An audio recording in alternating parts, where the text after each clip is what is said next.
80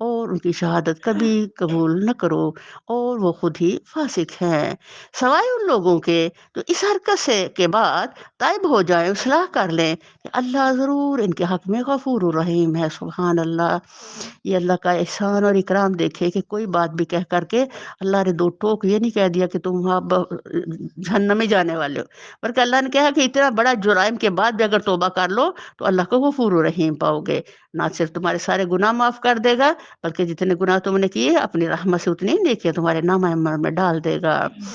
اور جو لوگ اپنی بیویوں پر الزام لگائیں اور ان کے پاس خود ان کے اپنے سوا دوسرے کوئی گواہ نہ ہوں، تو ان میں سے ایک شخص کی شہادت یہ ہے کہ وہ 4 مرتبہ اللہ کی قسم کھا کر گواہی دے کہ وہ اپنے الزام میں سچا ہے، اور 5ویں بار کہے کہ اس پر اللہ کی لعنت ہو اگر وہ اپنے الزام میں جھوٹا ہو۔ اور عورت سے سزا اس طرح ٹل سکتی ہے کہ وہ 4 مرتبہ اللہ کی قسم کھا کر شہادت دے کہ یہ شخص اپنے الزام میں جھوٹا ہے، اور 5واں مرتبہ کہے کہ اس بندی پر اللہ کا غضب ٹوٹے اگر وہ اپنے الزام میں سچا ہو۔ تم لوگوں پر اللہ کا فضل اور اس کا رحم نہ ہوتا، اور یہ بات نہ ہوتی کہ اللہ بڑا التفات فرمانے والا اور حکیم ہے، تو بیویوں پر الزام کا معاملہ تمہیں بڑی پیچیدگی میں ڈال دیتا۔ اب اللہ تعالیٰ نے گناہوں کے ساتھ جو اتنی شدید سزائیں رکھی ہیں، ان میں بھی بڑی سختی کے ساتھ ایک شروط رکھ دی ہے کہ کسی بھی غلطی اور گناہ پر کتنے بندے ہونے چاہیے جنہوں نے دیکھا ہو کہ اس نے یہ غلطی کی ہے۔ یہ نہیں کہ ایک بندہ کہہ دے جس نے غلطی کیا ہے تو اللہ اللہ کر کے اس کے پیچھے بھاگ دوڑو اور اس کو سزا دینے پہ تو لو، نہیں، اتنے مخلوق ہونی چاہیے جو دیکھے کہ واقعی وقت ایکچوئل اپنی آنکھوں سے گواہ بن کر کے تو سزا اتنی شدید دی جائے۔ جو لوگ یہ بہتان کاٹ لائے ہیں وہ تمہارے ہی اندر کا ایک ٹولہ ہے، اس واقعے کو اپنے حق میں شر نہ سمجھو بلکہ یہ بھی تمہارے لیے خیر ہی ہے۔ جس نے اس میں جتنا حصہ لیا اس نے اتنا ہی گناہ سمیٹا، اور جس شخص نے اس کی ذمہ داری کا بڑا حصہ اپنے سر لیا اس کے لیے تو عذاب عظیم ہے۔ یہ عبداللہ بن ابی کو اللہ کہہ رہے ہیں، جس وقت تم لوگوں نے اسے سنا تھا اسی وقت کیوں نہ مومن مردوں اور مومن عورتوں نے اپنے آپ سے نیک گمان کیا، اور کیوں نہ کہہ دیا کہ یہ صریح بہتان ہے۔ وہ لوگ اپنے الزام کے ثبوت میں 4 گواہ کیوں نہ لائے، اب کہ وہ گواہ نہیں لائے ہیں، البتہ اللہ کے نزدیک وہی جھوٹے ہیں۔ اگر تم لوگوں پر دنیا اور آخرت میں اللہ کا فضل اور رحم کرم نہ ہوتا تو جن باتوں میں تم پڑ گئے تھے ان کی پاداش میں بڑا عذاب تمہیں آ لیتا۔ ذرا غور تو کرو اس وقت تم کیسی سخت غلطی کر رہے تھے جبکہ تمہاری ایک زبان سے دوسری زبان اس جھوٹ کو لیتی چلی جا رہی تھی، اور تم اپنے منہ سے وہ کچھ کہہ رہے تھے جس کے متعلق تمہیں کوئی علم نہ تھا۔ تم اسے ایک معمولی بات سمجھ رہے تھے حالانکہ اللہ کے نزدیک یہ بڑی بات تھی۔ یہ واقعہ حضرت عائشہ کے ساتھ پیش آئے، وہ اپنی زبان سے فرماتی ہیں کہ میں اپنی ایک عزیز کے ساتھ، وہ بزرگ تھی، رفع حاجت کے لیے باہر جایا کرتی تھی۔ ایک دن جب مجھے بہت شدید بخار تھا تو وہ جب بنی مسلک کے غزوہ کے بعد گھر واپس آتی ہیں تو تھکاوٹ سے بخار چڑھ گیا، کہتی مجھے بخار تھا تو میں ان کے ساتھ جاتی ہوں باہر، وہاں جب ہم فارغ ہو کے واپس آتے ہیں تو ان کا اپنی چادر میں نا پاؤں پھنس کے وہ گر پڑتی ہے، تو وہ کرتی ہائے ناس ہو مستہ کا، تو کہتی میں نے کہا کتنی بری بات آپ نے کر ڈالی، کہتی تمہیں نہیں پتا مستہ کیا کر رہا ہے، کہتی میں نے کہا کیا کر رہا ہے، تو وہ کہنے لگی وہ تو تمہارے اوپر بڑا الزام اس نے لگایا ہوا ہے اور یہ پورے ہر طرف بات کو پھیلا رہا ہے۔ کہتی ہے میری تو یہ بات سن کر کے تو جان اڑ گئی، میں تیزی سے چلتی ہوئی گھر پہنچی، اور میں محسوس کر رہی تھی کہ اس بخار کے اندر نبی کریم صلی اللہ علیہ وسلم کا بہیویئر میرے ساتھ پہلے جیسا نہیں تھا، میری خیریت پوچھتے اور بس چپ چپ سے رہتے۔ تو میں نے آ کے کہا نبی صلی اللہ علیہ وسلم مجھے میرے ماں باپ کے گھر جانے کی اجازت دے، حضور نے کہا ہاں چلی جاؤ۔ کہتی میں جب گئی تو میں نے اب یہ بڑی بڑی ہی پیاری بات ہمارے لیے پیغام ہے، اگر ہم پہ کسی کوئی ایسا الزام لگایا ہو تو ہم کیسے رولا ڈالیں اور کیسے حلالہ کریں، اپنی صفائی دیں اور اس کو بہتان اور باتیں چار سنائیں۔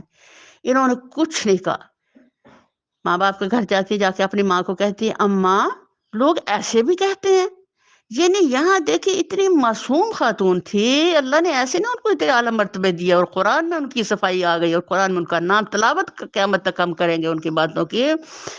تو چھوٹے چھوٹے اتنا کھا، اماں لوگ ایسے بھی کہتے ہیں بس، اور اس کے بعد وہ لیٹ گئی، اور وہ ایک طویل عرصہ تک جو ہے غم و اندوہ میں ڈوبی، اللہ تعالیٰ سے اس امید کے ساتھ رہی کہ اللہ تعالیٰ میری ضرور صفائی دے گا۔ نبی صلی اللہ علیہ وسلم آتے، خیریت پوچھتے اور بس چلے جاتے۔ سبحان اللہ، اس طویل عرصے کے اندر خود نبی صلی اللہ علیہ وسلم بھی بہت ٹارچر ہے۔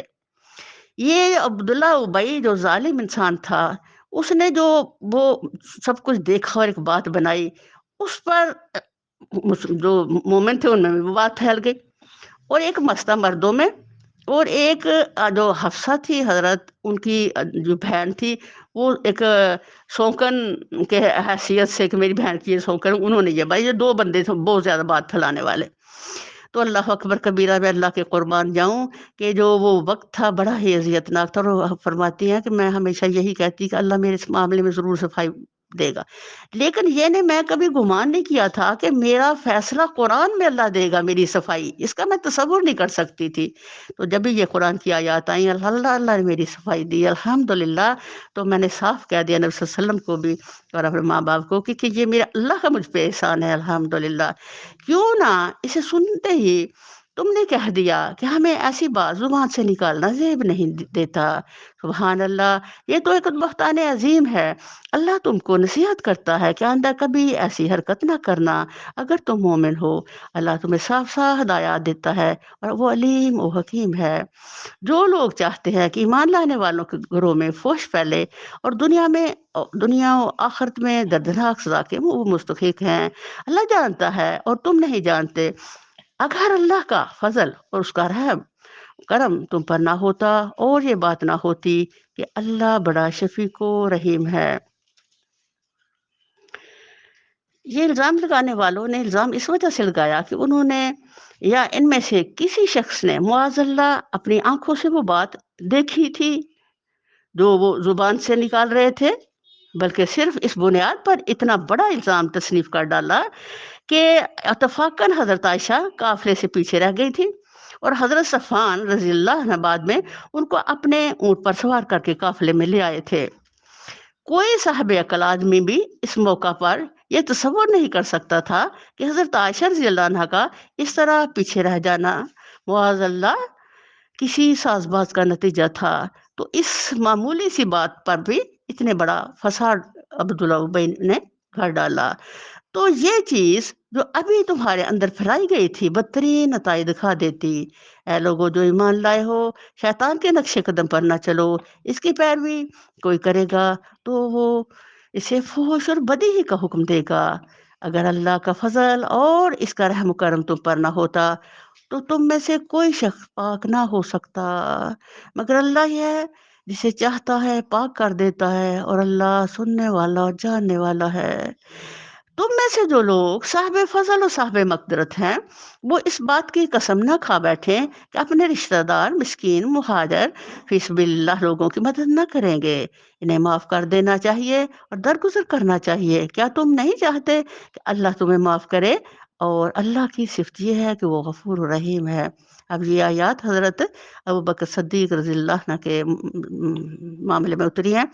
انہوں نے یہ مسئلہ اور قریبی رشتہ دار تھا، وہ بڑا غریب تھا، تو ان کی پوری وہ اتنی ہیلپ کرتے، یعنی پوری ان کا جو تھا گھر کا نظام وہ انہی کے خرچ سے چلتا۔ تو جو انہوں نے دیکھا کہ میں اتنی اس پہ احسان کرتا ہوں اور اس نے میری بیٹی کے معاملے میں اتنا کچھ ظلم کر ڈالا ہے، تو انہوں نے قسم کھا لی کہ میں اس مدد نہیں کروں گا۔ تو میرے اللہ نے یہ آیات حضرت ابوبکر کے لیے اتاری کہ آپ ان کی مدد بند نہیں کریں، بلکہ ویسے ہی کرتے رہیں جیسے پہلے کرتے تھے۔